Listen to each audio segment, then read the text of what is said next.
حنفي. يا وليه خضتيني النهارده عيد جوازنا يا راجل. عايزاني اعمل لك ايه يعني؟ ومالك بتتمرقعلي كده يا وليه؟ مفيش اي احساس جواك ولا عايز تقول لي اي حاجه؟ ايوه عايز اقول ايه. انت طالق يا لاوي.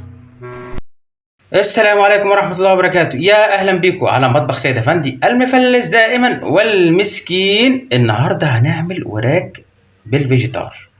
معانا 3 وراك ومسكناهم قطعناهم زي ما انتم شايفين كده، تمام، وغسلناهم بالدقيق.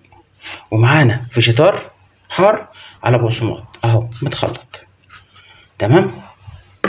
ومعانا 3 معالق دقيق وفلفل حار او بابريكا. ومعانا الخلطه السريه بتاعتنا بقى او الحته التكه بتاعتنا، فص توم هنهرسه على العمليه دي كلها. خليكم معايا. نجيب الهرسه بتاعتنا زي ما انتم شايفين ونحط فيها فص التوم الاولاني اهو، ونحط فيها الفص التاني،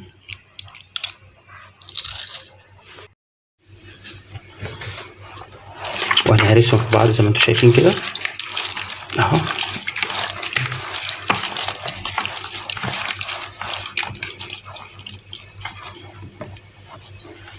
ونجهز خلطتنا، وجبنا الدقيق اهو نخلطه مع البابريكا وندي اول غطس،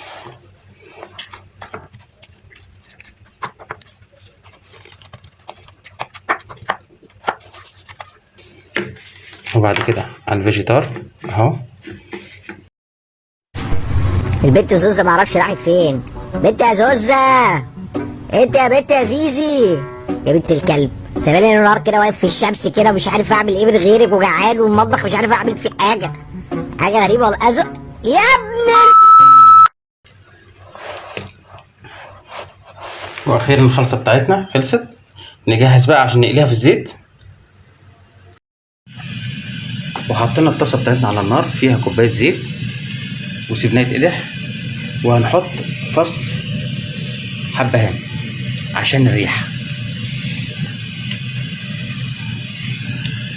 وهنبتدي ننزل بأول حتة وادي التانية وادي التالتة.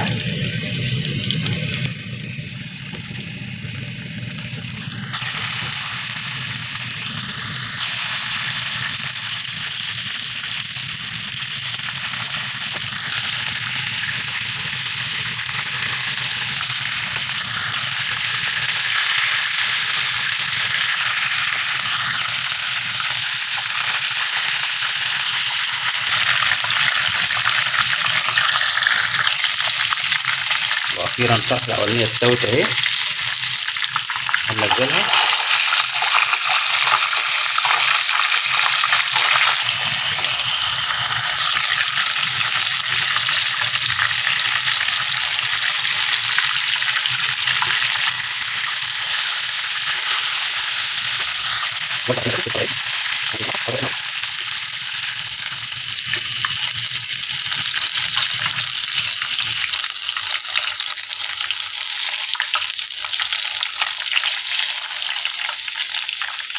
واخيرا زي ما انتم شايفين الهنا والشفا، شويه ملح صغنطوطين كده.